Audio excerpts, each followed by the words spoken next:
r/nosleep. Posted by u/lopsided_internet_56.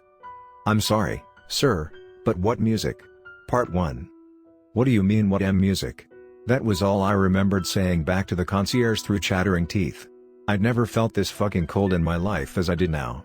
It was somehow colder inside than it was outside, where the blizzard still raged and plundered.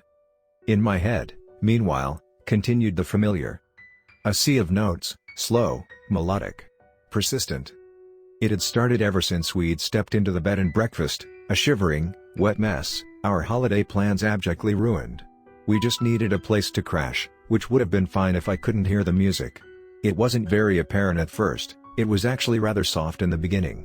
It had started to grow louder and louder as I'd approached the help desk, however, which was anything but helpful. The music, I said again shakily. Are you sure you can't hear it? Are you sure you don't have any speakers set up or a piano lying around here somewhere? The concierge frowned at me. He was a peculiar-looking man. His features were sharp, angular, but in the way a rat might look if anthropomorphized. Wispy black hair, slightly overgrown teeth. I didn't like rats, so his appearance perturbed me. The man's clothes meanwhile weren't any less peculiar. His coat was raggedy, dirty, coarse like human hair. Likely skinned from an animal. I could almost smell the fresh smell of flesh oozing out from it. My eyes involuntarily flicked upward, up at the wall of mounted heads. Deer, boars, bears, even rabbits. A morbid collection. God, what a place to land up in at 3 in the fucking morning. I glanced over at my wife, who was standing near the entrance, arms folded, glaring at me. My 2 daughters, Lisa and Celine, were jumping up and down around her, shrieking at the top of their lungs. If my wife's pretty eyes could talk, they'd probably be cursing me to Hades and back. I guess that's a no then? I said, trying to talk over the music, looking back at the concierge. Come on, you must have a piano or an organ somewhere around here. There's no other explanation for. Sir. Enough, my wife said, and she stormed over to the help desk. I didn't even care at this point. Sure, this might as well happen. My head was throbbing and my body was frigid. I just wanted to get to bed as soon as possible. Look, we're all very tired here, my wife said. Which would explain my husband's hallucinations. Any chance you could spare us one of your rooms for the night? Please, we're willing to pay a little extra. We are? I said, but the look my wife threw at me was enough for a second attempt. I mean, yeah. We are? That was better. The concierge seemed to think so too because his paper-thin lips curled into a smile, which I wish he hadn't done because it only made me more uncomfortable. Like I said to your husband earlier, we're all booked up, he said. But I suppose you could take my room for the night. Just one night since the both of you are willing to spare me the trouble. Yay, capitalism. And, sure enough, the 4 of us were ushered up a rickety staircase and through a dimly lit hall lined with paintings, old and new, which led into what was presumably the smallest room in the bed and breakfast.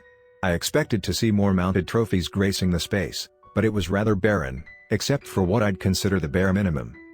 A bed, a lamp, 2 bedside tables, a carpet, a closet, and, oh, of course, music, the same fucking music that was still playing near the back of my skull. Honey, are you sure you can't hear it? I mumbled, crashing onto the bed and closing my eyes.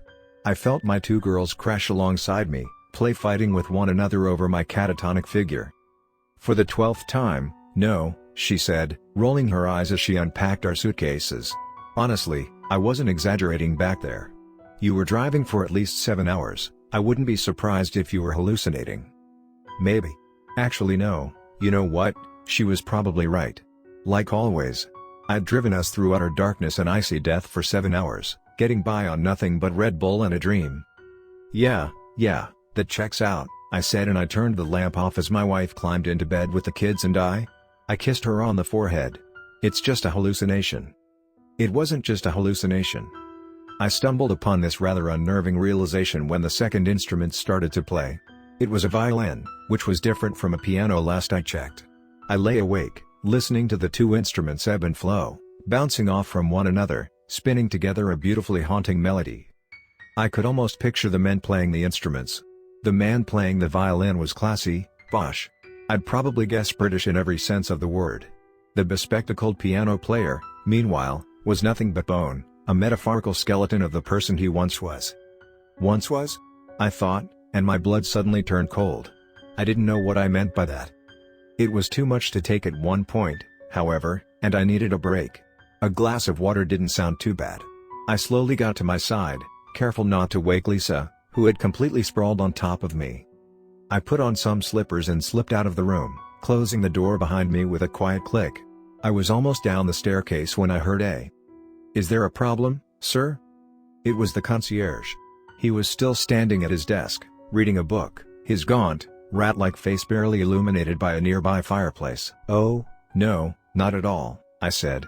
"Just trouble sleeping."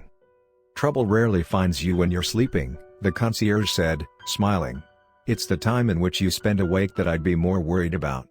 "Sure," I said, perplexed. What a weird thing for a concierge to say. "But you're awake at, 5 in the morning, so I'm guessing you like the trouble then?" "You're awake at 5 in the morning too. Do you like the trouble?" "Huh. I know. I don't know." I remained standing near the foot of the staircase. The concierge continued smiling at me, which didn't make me want to come any closer. The music had grown louder again, both the violinist and the pianist. It didn't sound so much as beautiful as it did haunting now. My attention turned to the book in his hand. "What's that you're reading?" I said, my throat catching slightly. The concierge held it up. "The Most Dangerous Game" by Richard Connell. "Have you heard of it?" "Yeah, sure I have," I replied. "I teach English at a high school actually. It was required reading for my section." "You liking it so far? I mean, I bet you do given all this." I gesture up at the head mounts. The concierge looks up at them too. "The best sport in the world," he said bluntly. My stomach did somersaults when he did, and my heart started racing at 100 miles per hour. "Right." I took a tentative step back up the stairs. "Well, it was good talking to you. Good night." "Can you still hear the music?" "What's that?" I turned to look at the concierge again, my heart pounding. "Can you still hear the music?" the concierge repeated. "And no," I said, weakly. "No, it stopped. Sleep's good medicine, so lucky me." And I headed up the staircase, quickly, not really in the mood for a glass of water seeing as my head was swimming with that damned music. It was at the loudest it had ever been. I was pretty sure a third instrument had been added in, a cello. I could still feel the concierge's eyes following me. I reached the top of the staircase and had started to head toward our door, back to my family, until something absolutely harrowing caught my attention. I haven't had the strength to move since glancing upon it, and, lo and behold, I'm still standing here. It is also here that I've decided to seek help from you guys. It was one of the paintings. It looks like it dates back at least a couple hundred years. It's a symphony orchestra, complete with a string quartet, wind instrument players and a piano. And playing this piano is a thin bespectacled man. I'll update everyone soon, but I think I have to sign off here for now. Good night.